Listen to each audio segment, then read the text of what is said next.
I shake my head at both Jay and Mitch. You never know what they're going to do, but stick around, folks, because we will have part 2 of their big adventure coming up. But right now, I want to reintroduce my special guest, Dr. Don Livermore, and I'm not going to call you doctor anymore, Don, but master blender.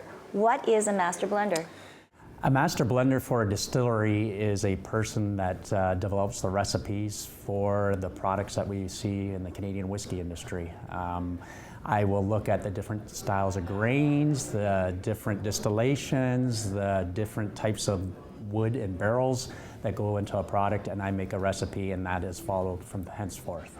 Well, you make it sound so easy, and right now I'm not going to drink these, but these guys are exactly what the whiskey's made out of. Yeah, this is what you'd see for Canadian whiskey. Primarily, most Canadian whiskeys are made of corn. The one here, obviously, on the left.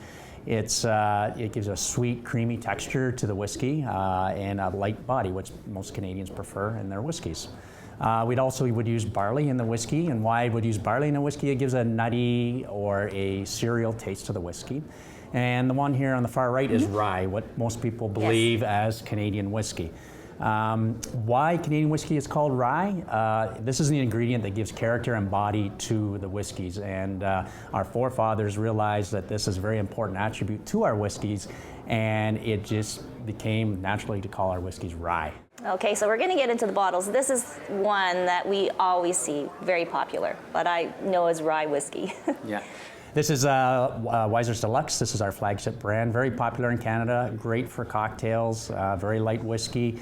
It's aged in once-used American bourbon barrels, so it gives a subtle fruitiness to the whiskey, and very, very light, very sessionable whiskey. And this special one here?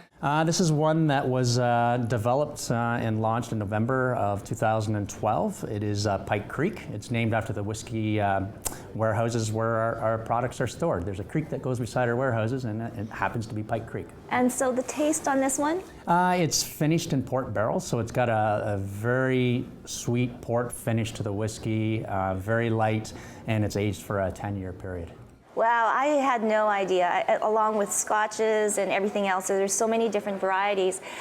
Before we wrap up this little section, though, how did you become a master blender? I first started at the distillery as a microbiologist. That was my degree. Obviously, you need a microbiologist in a distillery to ferment and make alcohol.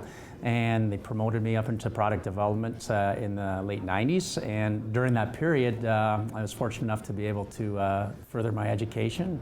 And I did my Master's of Science in Brewing and Distilling and my PhD in Brewing and Distilling. There actually is a course? Yes, there is a course. I did it in Edinburgh, Scotland, and I completed it as of March of this year.